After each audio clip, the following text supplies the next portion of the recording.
think you ought to know. Black Men's Radio. The place where men and women really speak. Oh man, what a show. It's Men's Radio. This crazy show is on 3 times a week. Now Russ and Phil are there to help with all your cares. We laugh, we cry, we talk like grown-ups do. But if you're sad and low, it won't cost you no dough. Men's Radio, that's the place for you. With Russ Kane and Phil Dave.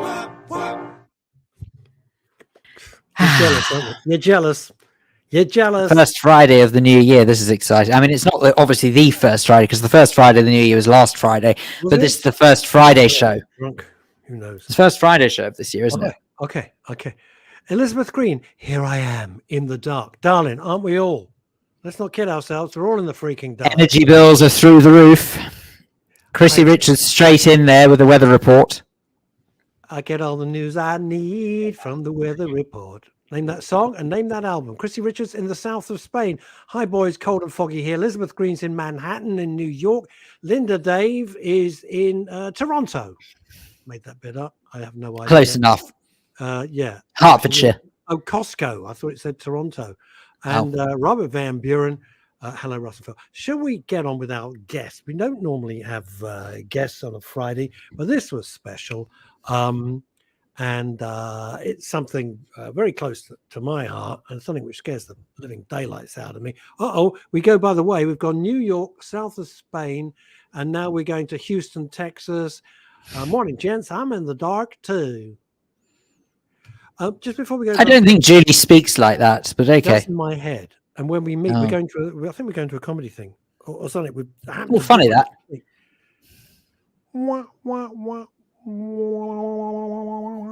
Hey, I tell you what, I want to pay tribute just before we get Amy Rylance on, who's looking furious in the digital green room, furious.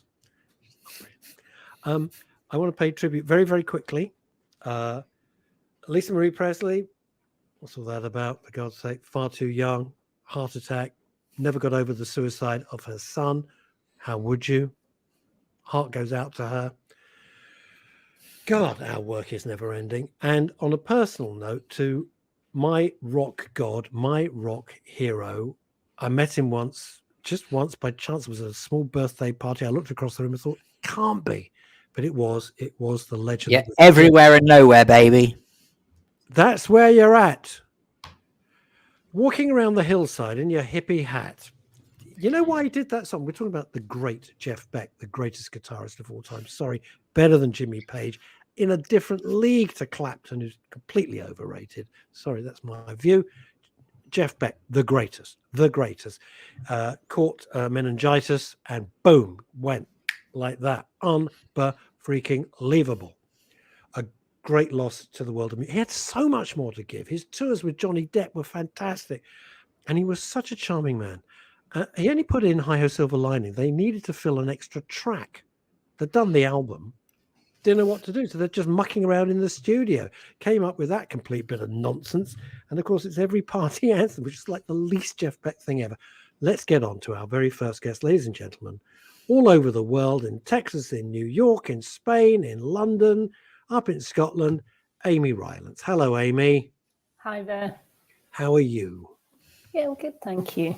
Yes. Thank you for stepping in. Really appreciate it. Because we know that that's very sweet of you. Nice fireplace. And good news. The good news is, Amy Rylance, you've taken down all the Christmas cards. Thank God for that. Because frankly, Phil is very hot on that. Very clear out. Hot. He's very, very hot. You had a good, I had to get rid of all my Christmas cards, all 3 of them. Oh, what a pile. Amy, tell us why you're here. Obviously, it's prostate cancer. Why particularly today? I wanted you to come on as well, but why particularly is Prostate Cancer UK doing a big push, if that's not a terrible phrase? Yeah, no. We are doing a lot of media this week to talk about some new data that we've seen about the health inequalities within prostate cancer diagnoses.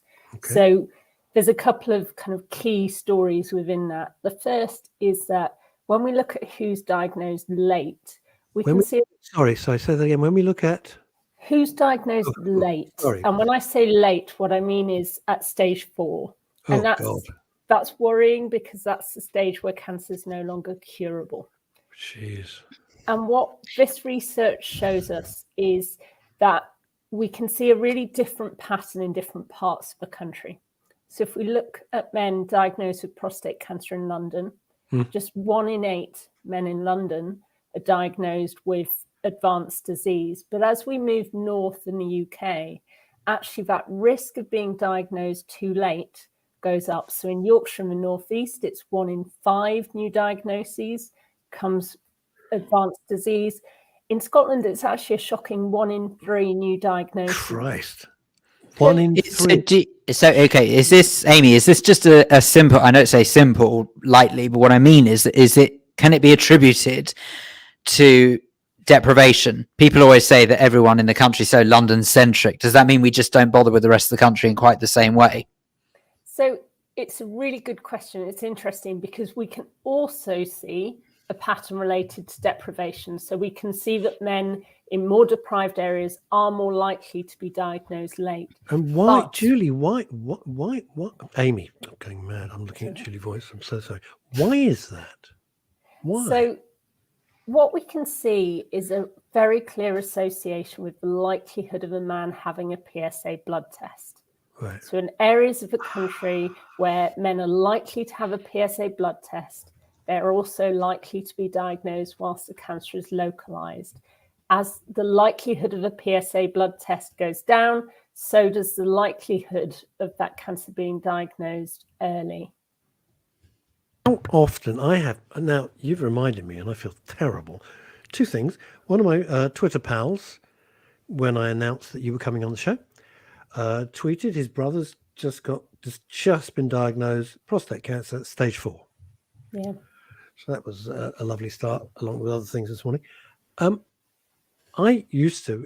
I mean, this is terrible. I'm the worst case scenario, Amy Rylance. You're going to tell me off. I know that I used to get regular PSA tests every year. I haven't had one for blooming ages. And how often should I have it? It's a really good question. What I would say, so different people have different levels of risk for prostate cancer. So there are 3 key risk factors. The first is age. So your risk starts to go up as you get older. We would say from the age of 50, your risk increases. I got plenty of time. Thank God. You're fine. Yeah, then the next group at high risk are black men. So black men have double. Yeah, black men have double risk. Yeah, no, hang on a second, Amy. Can I just say can we look into that? Because please, I've got this white privilege. I will leave the room. No. But I do have this sort of real issue where people, a lot of the time, people they can misunderstand why certain communities are more susceptible to certain diseases.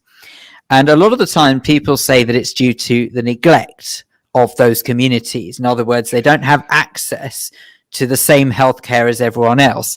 But can you please just set the record straight as to why it is that people who are from a black community are more at risk here? Because it's so important. Yeah. I think we've got to clean up any sort of misunderstanding as to why that is. So prostate cancer is not a cancer that is affected by lifestyle, is affected by things that you do. Black men have double the risk of prostate cancer. And the honest answer is we don't exactly know why, but we are funding research to try and understand that. It's probably about genetics. We're funding a big study to try and understand that, to then learn the lessons from that. But we know 1 in 4 black men will get prostate cancer in their lifetime. So it's a very high risk for black men. And then sorry, Amy, but isn't it telling in the world in which we live, and I'm going to be very careful here, don't worry, how Phil and I rarely speak on Phil's behalf, but I will on this, we dance around this whole issue because, God forbid, we cause offense. You're just giving straightforward medical facts. But we live in such an awful age that even you, I don't mean you, Amy Rylance, but somebody like yourself in a position of authority and knowledge, giving plain medical facts can be misinterpreted. And I don't want it here. But it's a bore to dance around. It really, it's unnecessary, but we get your point. But it's a genetic thing, you're saying.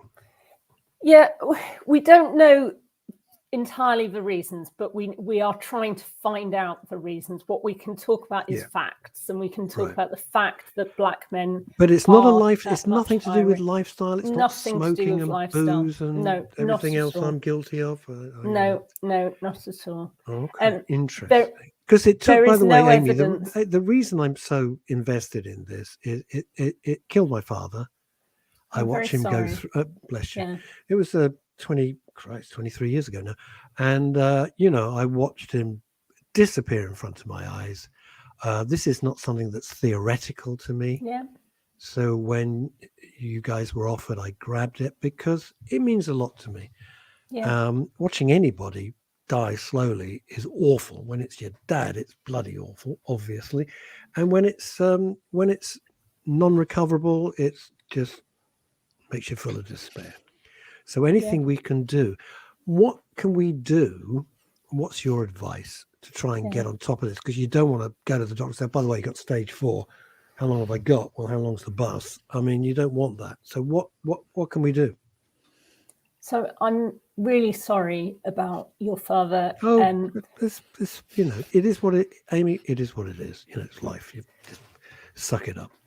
You have to suck it up. That's all there is.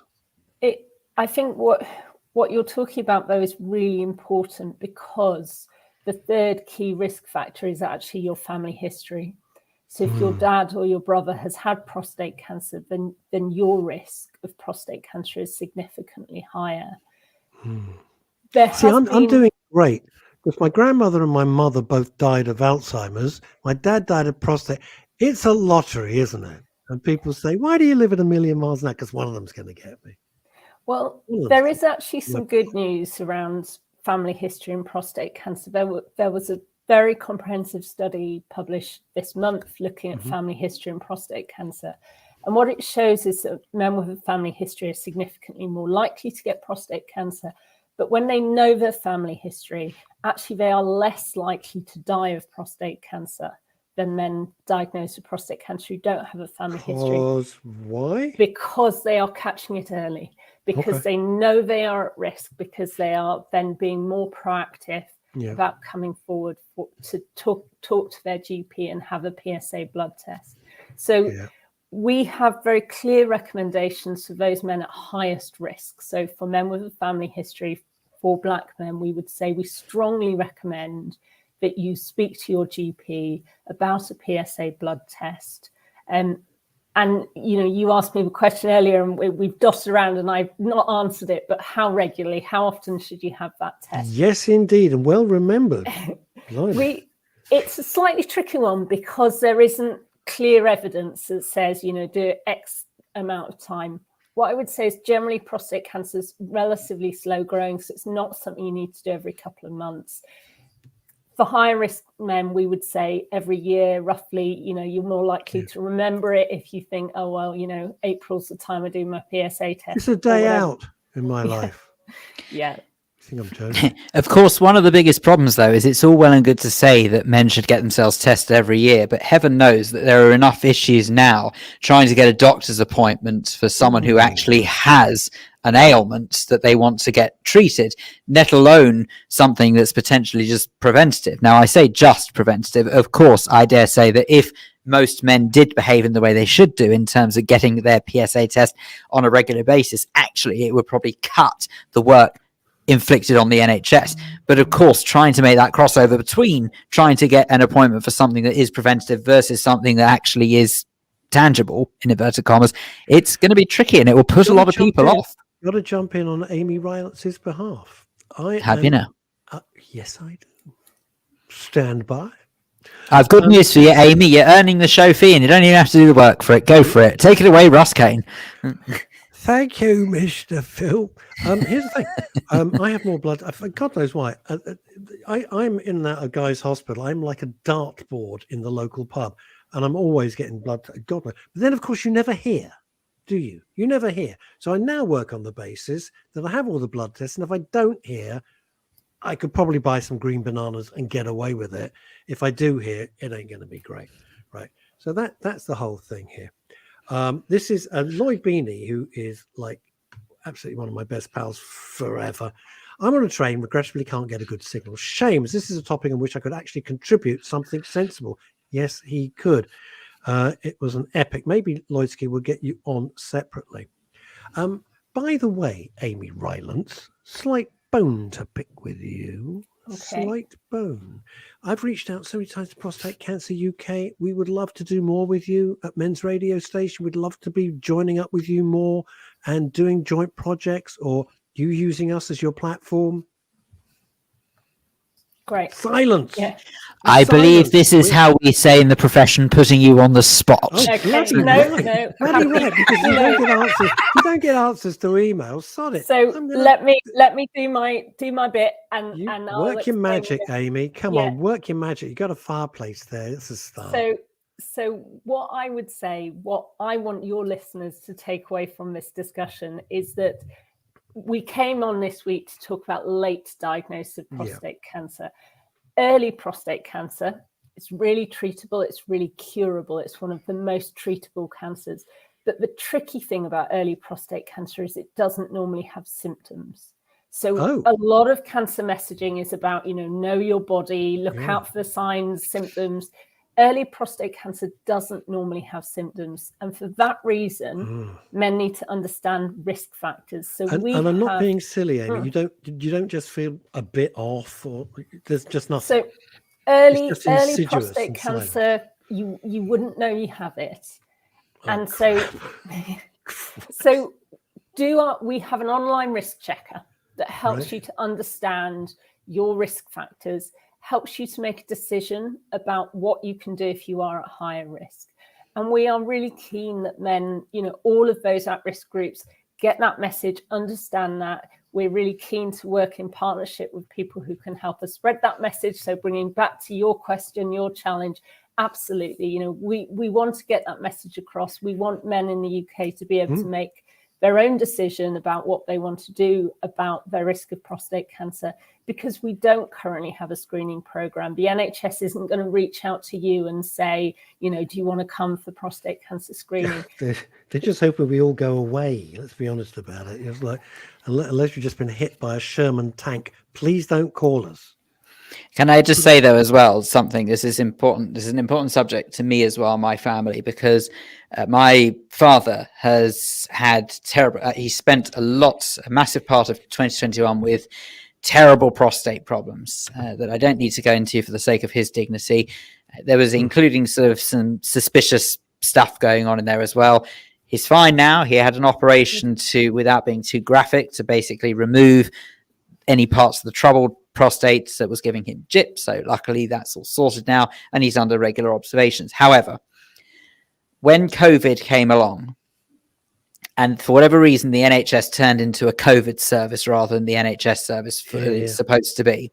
The problem with that is that a lot of people, like my dad, had to really fight, knowing full well that they needed regular checkups for their prostate, because we have history in the family of prostate problems in the men. And as a result of it, I know that the day is going to come when I've got to go for regular checkups as well. Everyone in our family, if we have an ounce of sense, will do that. However, he had to really fight for it, so much so that in the end, he actually had to sort of get some private cover as well, because the NHS just wasn't giving him an appointment. And thank goodness he did. So he actually had the operation done privately. I'm so thankful he's in a position where he could have it done privately. And I'm very aware that there are those out there who can't. Please, please, please, if you are worried about you or a family member, for heaven's sakes, don't just graciously kowtow to the NHS saying, we've got no time for you, can't do this, I'm so sorry. No. You are entitled to that treatment, and you absolutely have to fight for it. I know you probably don't feel like fighting for it because it's not exactly a fun thing to fight for, but I can't stress enough, fight for your right to get a checkup. If you are in the least bit worried or suspicious, you deserve it, and you actually do ultimately pay for it. So And the other And thing, can I add, and I don't know whether you agree with me or not, but I kind of hope you do, Amy, that I have to go and I get checked out by the urology department at Guy's. They're absolutely brilliant. I'm under this specialist who is just fantastic. Yeah, it's deeply unpleasant, but it's not humiliating. I'm just saying to all the guys out there, and I'm just being open. It's not humiliating. It's not fabulous. I'd rather be having a drink at the Soho Whiskey Club, but life doesn't always roll that way. And the improvements in the techniques now are vast. You are given, and thank heavens you're nodding, Amy, you're given a load of choices. It's not horrible and draconian and Dickensian, and you've got options, but the big message here is you got to do something about it. It won't. Just be careful. I think, be cautious. Just to echo what you said, the whole diagnostic and treatment pathway in prostate cancer has changed hugely in the last few years and has got so much better. It's safer, it's more accurate, you're less likely to get side effects. It is a pathway which is moving forward immensely. And just to come back on the previous point, we are bombarded with stories about the NHS under pressure at the moment. And I know that can put a lot of people off. And we hear this phrase about, not wanting to bother the GP because, that's a sense of leaving. How did they pull that off in just a few months? It's a trick. I think one of the things I would really emphasize is that, speaking to your GP about concerns about prostate cancer isn't bothering your GP, and actually your GP won't react like that. And what we can see in the NHS right now is that there are more men being treated for prostate cancer. So in the last couple of months, 2,500 men more than pre-pandemic levels. So, significant recovery in terms of treating men for prostate cancer. So what I don't want is for people to go, the NHS won't see me, there's no point coming forward. If I can't afford private health insurance, I'm lost. Absolutely not. That is not the case. If you have concerns about prostate cancer, speak to your GP, and your GP can help you, huge numbers. Great you're echoing what Phil was saying, that, don't sit on the sidelines. You're not being a nuisance. There are enough people out there who are professional time wasters. We talk about it a lot, Phil and I, particularly on the show, and they should be held to account. You're worried about prostate cancer? You are not a time waster. And while we've got you, let's just put this up, because this is scary stuff, right? This is, where have we got? This is the lovely Francoise Pascal, who says, I'm back in hospital on Monday. Oh, geez, Francois, for yet another op with general anesthetic, taking out more polyps. And if they find any more cancer cells, they take it out. Very frightening to go under. We send our love. We send our best to you. Life, it ain't for the faint-hearted, isn't it? It's a battle. It's a battle. Amy, thank you. Will you come back anytime? Absolutely. You have an open invitation? Please, anytime you've got and you don't need a new initiative. You don't need. Just come back and talk to us, because this is a huge issue for men. Yeah. And I'll be honest, he says any time, but you're probably better off waiting until we're actually on air. But yeah, it's no worries. Okay, thank you very much for having me. You're being childish, Amy. I'm so sorry, Amy. I'm trying to be professional. Amy, thanks very, very much. Thank you, Amy. Bye-bye. Charming woman. Absolutely charming. Francoise, we wish you well. Oh, jeez, man, you're in and out of like a fiddler's elbow of hospital. Crap. By the way, I'm just going to say it. All right, there's a lot of people who won't go and sort out. I wish we could go to America, but we just can't. I wish we could go. A lot of people worried about prostate because they don't want to start there because they think it's going to mess up. Cleaned up what I was going to say. Their sex lives. All right. That's only an extreme. Did they? Case. No, I haven't heard that one before. Goodness. Of course. Did you not know that? All right. I didn't know that put people off. I'll be honest with you. I would have thought it's more obvious to make sure that you don't have cancer. But okay. No. Some people say, well, if I can't have a sex life, I'll take a chance. It'll be okay. It's another time for another. Do you know what? there's loyalty and kindness and friendship, and then there's loyalty on a whole level that I cannot even begin to conceive. Possibly mixed in with an element of bonkersness. You're right. A certain someone sent a lovely email off to America and Canada, everywhere, right? I said, don't worry about the show. Ladies and gentlemen.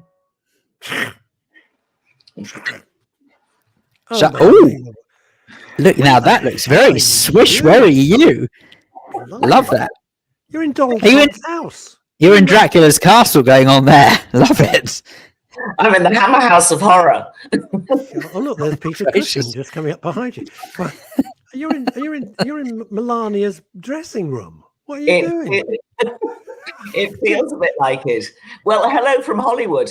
Good Lord. How bloody fantastic. It's an amazing apartment. It's not even your old flat, because I wouldn't. No, it's not my old flat. It is owned by a very theatrical friend of mine who comes from a long, long line of very theatrical. You think? Jesus. Well, I dare say it doesn't look in the least bit theatrical. You'd never know. It's all camp.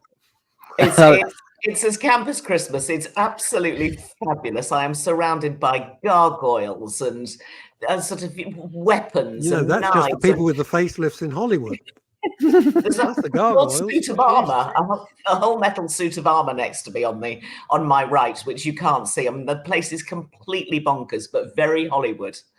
So yes, it's 4:30 in the morning. Don't say the name. Is it anyone we know? Don't say who it is. It's someone we know. It's someone we know. Let's put it this way: it makes a change from a bookcase being behind most of our guests. So why not? Indeed, if you've got to have a suitcase, but you've got to have a suit of armor behind you, perfect. Do you know what, Francis? I've got to say, this looks so big, so huge, and so theatrical. It looks like one of those Photoshop drop. Like with the green screens that I use, and Phil normally does when he can. That's hilarious. I think it can be hired through Airbnb. So if anybody wants to have a total theatrical experience, this is it. It's just off Santa Monica Boulevard, and I'm hoping that the neighbors can't hear me. Screw that. Well, don't worry. I've got a very big feeling we might have had a mini quake, because I woke up in time for the show and I thought, hang on a second, either somebody's fallen out of bed upstairs, or there was definitely some shaking going on in my bed, and I was definitely on my own. Madonna's facelift just fell and hit the ground. I didn't say that. Now, what's the time there, for God's sake? It's like, oh my God, o'clock, isn't it? Well, it is now 4:30 in the morning. What the hell? Oh, Chantal, why are you up? Because I promised I would be here. It's the first Friday of the new year, and it's a big showbiz week. It's the week of the Golden Globes. There's obviously lots of sad showbiz news as well this morning. What is the mood like over there in Hollywood, actually, in light of the death of Lisa Marie Presley? Well, actually, I was talking to a British journalist last night, just before I went to bed, just to find out what the latest news was. And clearly she had a very troubled past, poor lamb. So, a very difficult life. I think people are genuinely very sad, because she was at the Golden Globes on Tuesday night, which is one of the big shindigs in town. Hang on, she's there this week? Yes, she was at the Golden Globes this week. She literally 2 days ago. Yeah, 2 days. Tuesday night. The Globes were Tuesday night. And we're now very early Friday morning, and she died yesterday. Clearly, there is an awful lot of, supposition, let's say, around what may have caused her heart attack. She had struggled for many years from opioid addiction. I think she was on her fourth marriage, or maybe that was over. I'm not entirely sure. Her son had committed suicide rather sadly a few years ago. That's the worst. I don't know. Yeah. And I think I front-ended the show with it. I can't remember. You did. I've taken so many pills. I love the idea of front-ending a show. I can't remember anything. If that happened, we're parents, and if it would be it. I understand. Awful. I understand. I understand totally. a troubled life. And, Hollywood is full of people who come from interesting family backgrounds with troubled lives. I say no more because we don't want to go back into that story. No, we don't. But I'm going up to Was she Montecito. married to Nick Cage at one point? Am I going? Yes, she was married for a brief time to Nick Cage and Michael Jackson. Michael Yeah, Jackson. Yeah, hundreds. Not at the same time, I'm hastened to add, but yes. Yeah. So anything goes in Hollywood. But no, it's a sad story, actually. And I think because she was, out on the town on Tuesday night and celebrating the win for Austin Butler, who portrayed her father in the new grandfather. Yes, her father in the new Elvis movie. And he won the Baz Luhrmann one. The Baz Luhrmann one? The Baz Luhrmann one. Yeah. And he won for Best Actor. And so there was, a lot of partying on Tuesday night at the Beverly Hilton Hotel, which I've given many a party at. Yes, you have. Anyway, so it's very, very much a big showbiz week here. There's a big BAFTA party this coming Saturday, which I shall go along to, and a lot of people will still be there. What time should Phil and I be there? Yeah, 2. Yeah, it's at the Four Seasons in Beverly Hills. It starts. Oh my God! Just put our name on the door, and if I get lucky, just put +1. You don't know. No, exactly. But all of these things. Or if I come along, just put -1. But anyway. But we're in the last few days of members for the Oscars and the BAFTAs voting for their, for what they want to win this year. So a lot of the parties that are going on in town right at the moment are in a bid for all the celebrities to meet the members, either of the Oscars or BAFTA, to curry favor and to tell them how wonderful their movie is. So that there's quite a lot of sort of PR junketry going on. Goodness. Happy days. So, the life of a Hollywood person. Oh, look. What? Oh, God, what is that? Why is that cash over there? Nothing to do with me. Vote for my film. God damn. So you're there for a fabulous time. It's a perfect week for you. Yeah. No, I'm here until Monday. Then I go down to Denver on Monday for 3 or 4 days. And then I come back for a BAFTA fundraiser on Thursday night, which is a Burns Night Supper that the ITV correspondent Russ Kane puts on every year with another He's so funny. He's such a lovely guy. Yeah, Russ King. You see all those films. But you see the films. They always manage to put the Hollywood sign in the background. And when you go to LA, it is not in the background. You've really got to look for this bloody thing. Miles away. It's in the middle of sodding nowhere, and up in the hills. There's no buildings near there. So I went up to Ross's house. And we hung out together for about the day, and you look out. Boom! The Hollywood sign is right there. Oh, happy times. Happy times. Yeah. Absolutely. Are you now? I got a big question for you, as this is mental health and well-being. Yes. You left America. You couldn't wait to come back, which you and I have discussed. And no. She left Men's Radio as well, apparently. See, I was really excited by that question. It sounded like the start of a. She left America, but America won't leave her.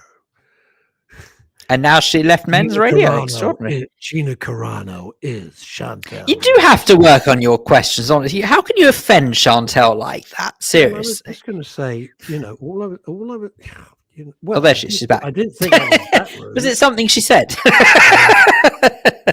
My question to you is this, Chantel, because I've 4:30 in the blooming morning. What is this? I love it. Even the router is saying, "Do you know what time it is?" The router saying, "I'm going back to get some kip." You left America. Yeah. All the reasons that we've discussed. We won't go over all ground. You and I, talked about it ad nauseum, on air and privately. How do you feel now you're back? I have great misgivings about America. I mean, I met a girlfriend for lunch yesterday. She's got an 8-year-old son. She's on the PTA, the Parent Teachers Association, and we spent a long time talking about security in the classroom. And her child had already been through, I think they call it the bad man training or something like that. Jeepers creepers. Yeah. And I went on what they call an active shooter course, and took some of the BAFTA staff along it on it as well. Were they the practice, Ron? Stop it! Don't. They'll sue your ass for a comment like They that. probably will. They really will. Don't. I didn't want my head filling with that awfulness, and the idea that I might have had children here and filled their head with that fright. Really. My son lives in Texas. Yeah. They were choosing schools, and I'm assuming, and I think you've talked about this, and I was assuming they'd want the educational thing. What was the only main concern? Security. What's the gates like? What's the security like? How many guards are there? And in Europe, you don't think like that. It's a freaking travesty. It is. It's a travesty. But in general, the rains have opened here in California, so we've suddenly got no drought for the first time in 2 years, but it has been raining very heavily for the last few days. Has Joe Biden taken personal claim? I stopped the rain here in Armenia. No, I don't think he's claimed it yet, but you never quite know. No, you never. He mishandled weather reports, allegedly. He left it next to his Corvette. I'm not even going to go there. Unbelievable. All right, let's have your showbiz news. Well, as it's MRS, I always try and find something that has a mental health aspect to it, even if it's a story, from yesteryear or whatever it may be. But ITV, and I don't know if you've seen it, but if you have, I think it's been an absolute treat, did a 3-part drama called Stonehouse, which was about the Labour MP in the 1970s, I think it was 1974, who took himself off to Miami, left his shoes and trousers. So British, isn't it? So British. So Reg Perrin. Neatly folded up on the edge of the beach and walked into the water and seemingly committed suicide. And of course, what we now know was he had gone to Australia, assumed an identity, may or may not, for those who haven't seen it, may or may not have gone with his secretary, and was living a completely different life in Australia until he was found. It's an extraordinary story. I remember it at the time, but I don't remember any of the detail. But he was head of the post. All I remember, because I think it was just about immigration to America at that point. He was head of the post office or something. He had been head of the post office. Yeah. Yes, he'd had some junior ministerial Ministry of Post Office or stamps or some crap. I don't know. Yeah. But clearly his life, he'd got into debt. And so I think debt is a real problem and it's a real stressor for a hell of a lot of people. And this man obviously didn't know how to cope. And, one lot of debt went on to something else. And then there was potentially he was trying to be turned into becoming a Russian spy, allegedly. And this was another way of getting money. But the Russians thought that his information was terrible, so they kicked him out. I mean, it's such an extraordinary story. How bad? How shit would your information have to be that the Russians say, no, they said his information. Really don't drive us Madsky with this. Do me a favor, just go to the post office, buy some stamps, come back. That's it. It's very odd. Anyway, it is beautifully played by Matthew McFadden, and the woman who plays his wife is his wife, Keely Hawes, and it's really well done. They were married. Yes, I know. Lucky both of them. I mean, very golden couple, and both so incredibly talented. Aren't they just? And we know him very well now from Succession, but I mean, he's had a terrific Spooks, of course, which was wonderful when he was a spy. He was. But he played John Stonehouse, the Labour MP from North Walsall, I think it was. Anyway, of course, he was brought back from Australia, and the story carried on, and it just became even more crazy. But it had a devastating effect on those people around him, and it was a true mystery for a long time. So it's definitely one to look out for. If you didn't see it, it's totally bingeable in one evening. It's only three 46 minutes episodes or something like that on ITV, on the ITV Hub, which is now called ITVX. And definitely can I ask a question? Because you know everything. It sounds like a sort of porn channel. Why do they call it ITVX? What the hell's that? It's a terrible name. Such a strange name.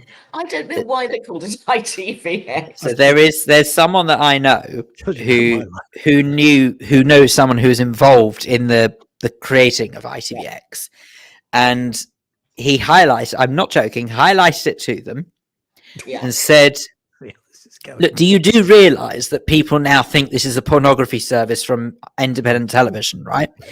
And he said, no. He said, don't be silly. And they genuinely didn't think of it. Didn't cross their minds when they came up with that name. Okay, can I tell you my take on that? And I think it's that the word X to Russ and I comes from when we first went to movies. We were desperate to go to our first X-rated movie. That changed. The rating system changed years ago. Yeah, so it's certificate 18 or PG guidance and stuff like that and all that. Yeah. R in America. the letter Ah, X that's to us means saucy, late night, out there. But it doesn't necessarily mean the same thing to younger people. And I don't know if that's the reason, but it's the only reason I could come up with. Well, whatever no, it you're was, right. it's a ridiculous name. I mean, because it just, I don't care what the excuse is, but it just doesn't make sense. I like that. If it ain't broke, don't fix it. So I thought ITV Hub, I mean, look, why are we doing their marketing for them? They're not paying us.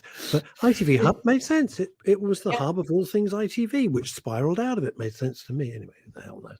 Somebody made a fortune renaming it. They brought in people like you and I. You know exactly what. There's some idiot like me coming up with names, paying a fortune. Oh, that's the one we go with. Yeah. But I was in the meeting years ago at UK TV, which then was half owned by the BBC, and I was on the BBC staff, when we came up with the name Dave for a channel. And what a great name. Well, wasn't the idea, I think if my memory serves me right, of how the name Dave came about, is it was trying to choose a name that's sort of common enough in the English language that means that people would just associate it with them automatically and then it would be appealing to them. Was that the idea behind it? I mean, it was supposed to be ubiquitous, fun, blokey, the guy down the pub, come round for a cuppa or a pint. It was, and actually it worked perfectly for all of that. It's lovely. I think it's cracking. It's so silly. It's genius. Yeah. And then the repeat channel was Dave Javu, and it just worked beautifully. I thought that was genius. I loved that. For nothing else, I loved it for that. I thought, that's great. Here's a question from a certain Linda Dave for you, Chantal. Can I ask Chantal a serious question? Why is the watershed so called? Good question. Oh, well, that's a great question. I have no idea. I thought I did hear something. I can't remember for the life of me what it was, but I do vaguely remember it was something along the lines of sort of just, it's more comes from the expression a watershed moment. And it was sort of like post that was the watershed. That was the explanation I was given. So it was almost like it was a case of what you would expect to see on normal television. Joking aside, we all accept it because we all know what it means. Yeah. In terms of after the watershed, so we know what that means. Yeah, I don't know what a watershed is. Great question. I will look what is actually a watershed? Well, it's a turning point, isn't it? No, I get that, but what is a watershed? I'm not being facetious. I'm serious. Just a weird phrase. It's probably from old canals or mill races or something or other. Who knows? But we can find out. Only you. We know clever people who can find it out. Yeah. She might have so like I said, although I don't actually understand where the expression watershed moment comes from, the reason why it's called a watershed is because it's a turning point in broadcasting. That means that the direction of travel will change and it will become unsuitable for certain audience. That's sort of basically where it stems from, my understanding. But I don't know where the expression watershed moment comes from. I'll tell you what's making me laugh at the moment, Chantal, and this has to stem from the country which you are currently visiting.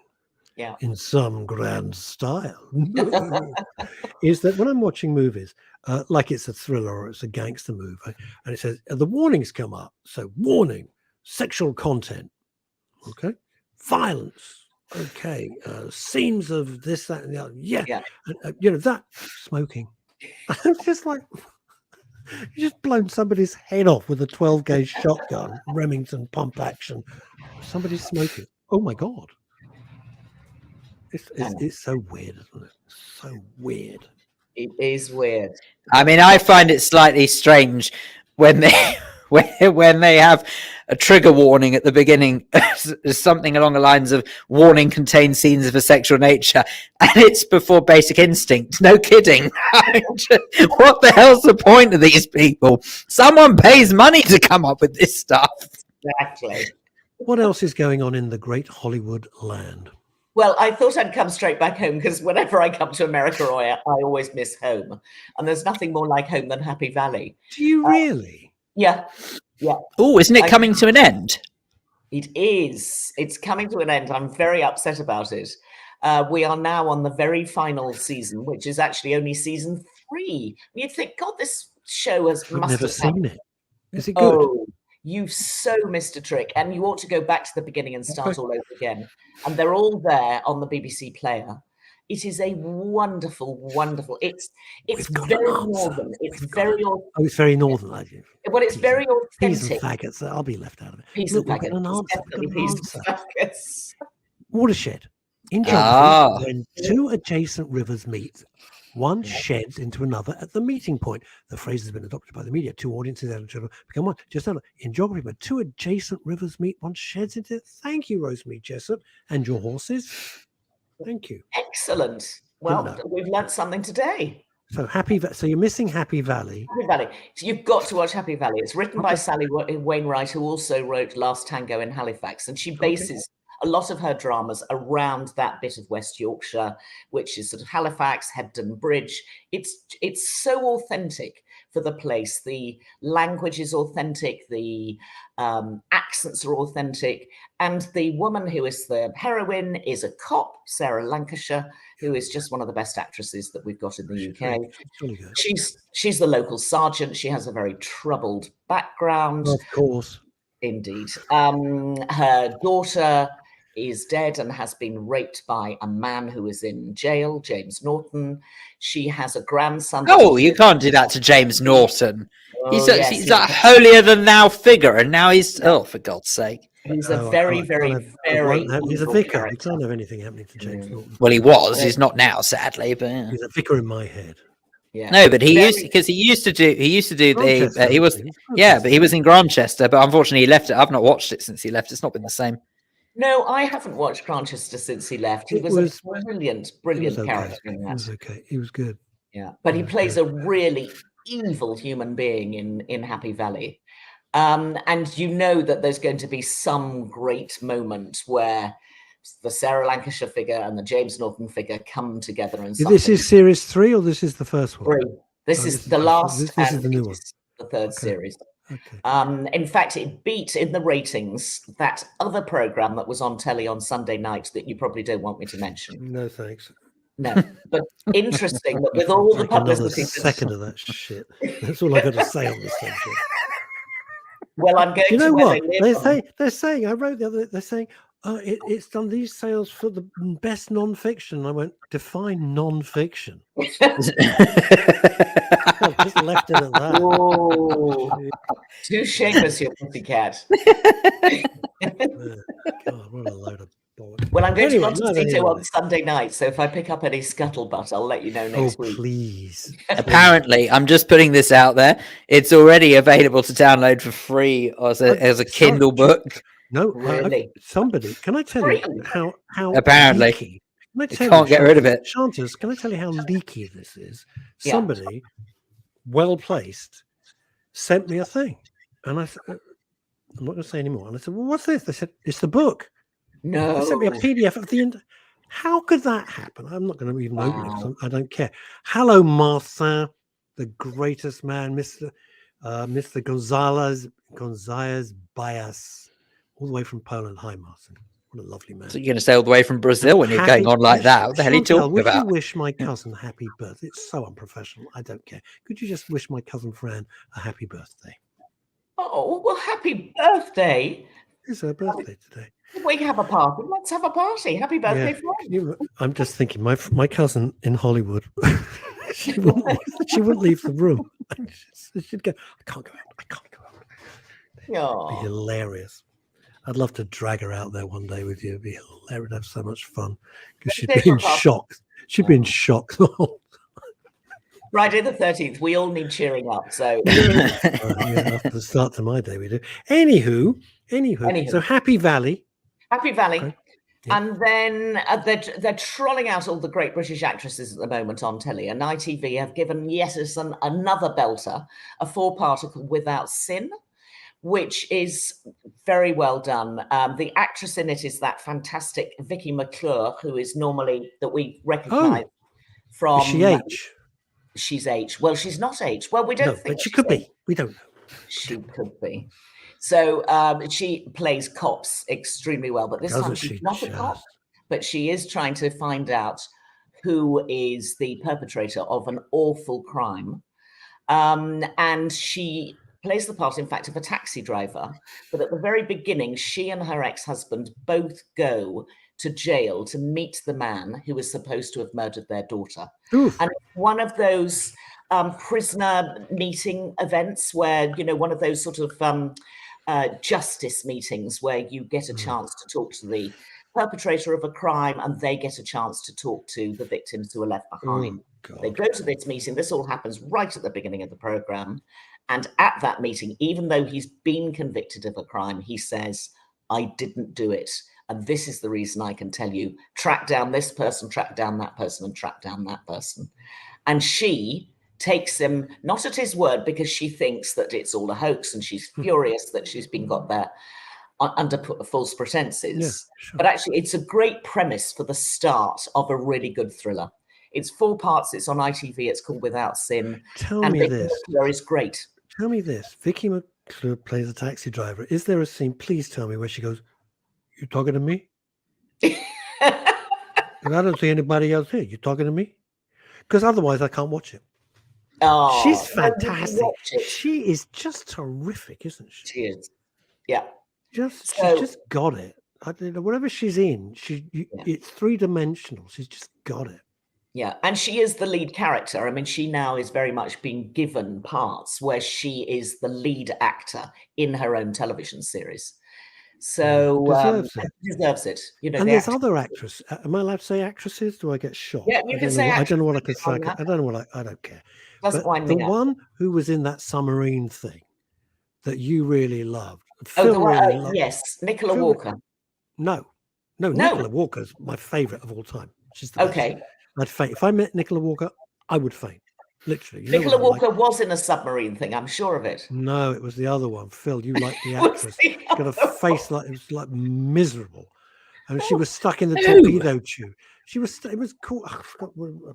She's a policeman, and there's a murder on a submarine, and she investigates, and she gets stuck in the. They shove her in the torpedo tube, and I was so sick to death. I was going, for God's sake, just press the fire button, please. Just end the series there. I can't wait, hang on. So wait, I'm really confused. So who is this that we're trying to establish? Welsh actress that you were raving about, how much you liked her. Welsh actress I was raving about. Yes. Was I? Come on, gang all over the world. You know the one I mean. There was a BBC One series where she was helicoptered into the North Sea. She goes to sea and she's got 3 days to sort out what's going on. In my brain, that's Nicola Walker, but it's not Nicola Walker. I promise you. Okay. You're talking to UK's #1 Nicola Walker fanatic. I love Nicola Walker. Hang on. So describe what she's in, because they're going to get to the bottom. Is her name Saron? Just type in, Dave. Type in BBC One's crime. Call me Phil if you'd rather. BBC, submarine, yes. Submarine. Type in submarine, and it'll come up. BBC One. It was only about a year ago, maybe. Saran something. Oh, Saran Jones. Saran Jones. Thank you. Correct. Thank you very much. I'm not going mad. She's not Welsh. She's Mancunian. She is. And she's out of London. Who cares? I've got to get in the car and go on a motorway. It's the same difference. She was in Scott and Bailey, which was also written by Sally Wainwright, who wrote Happy Valley. And she is a good actress. I like her a lot, but that TV series wasn't great. Oh boy, that had more plot holes than a gorgonzola cheese. Right. She was in Corrie. Okay, thank you, Linda. I knew my mother would chime in with that. Linda is the Alexander Walker of Hertfordshire. Right, isn't it? Podcast. What else? What can we squeeze in the last few minutes? Squeeze in for the last few minutes. A bonkers one-off documentary on Netflix called Misha and the Wolves. It's just one of those crazy real-life stories. You can't quite believe that all of this has actually happened. But in the 1990s, a woman with a foreign accent living in America tells everybody she's got this extraordinary background and that during the years of the Holocaust, she fled Germany as an 8-year-old girl, ran into the woods and was looked after by wolves. And she was in the woods in a bid to go and find her parents, who she had been told, she was then, I think, living in Amsterdam, and I think she had been told that her parents, who were Jews, who were taken to Auschwitz, she was told that they were in Germany. So at 8 years old, she goes into the woods in a bid to walk to Germany to find her parents. Well, and she became incredibly well known. She was on every chat show in America. Her book was a bestseller. And this was a woman, in the 1990s, looking back on something that had happened in 1942 or 1943.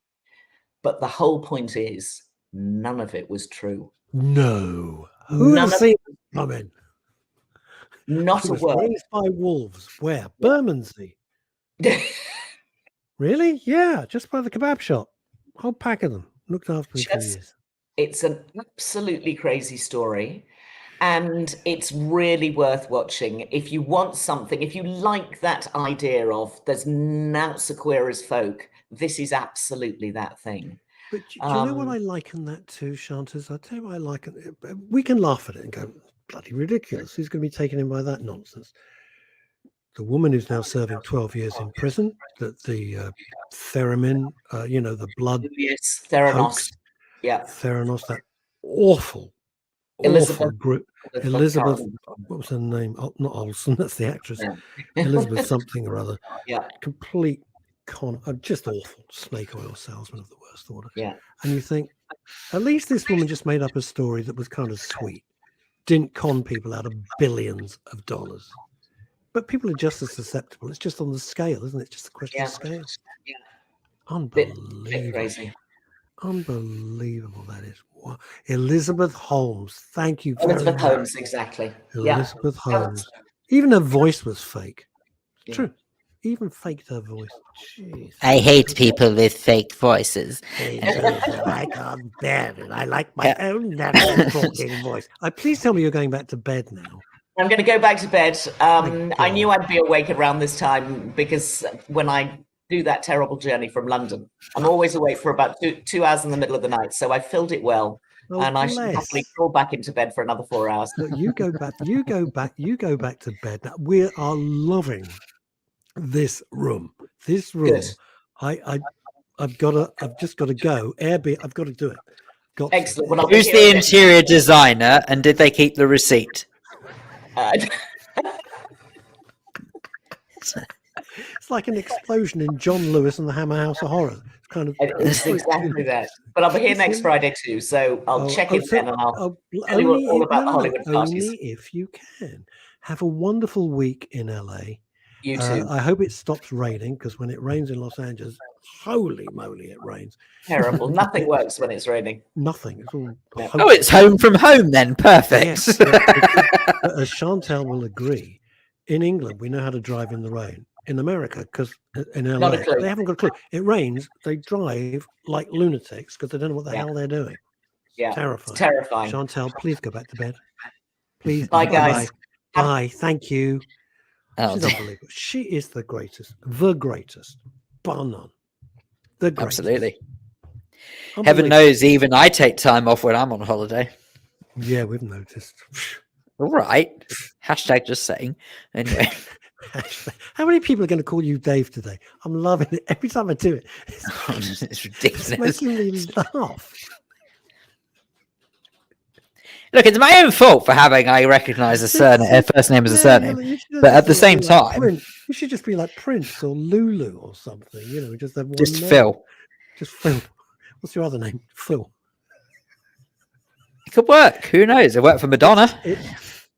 It did, because I bet most people don't know. Don't Google it. What her surname is? I bet they have no idea what her surname is. I bet they Smith. have most. It is McGull. It's not Goldstein. It's not a Goldstein. What's her name? Madonna Cohen. Madonna Cohen. From Stanmore. On that note, back on London. She went in for a nose job and the whole thing went. Goodbye, everybody.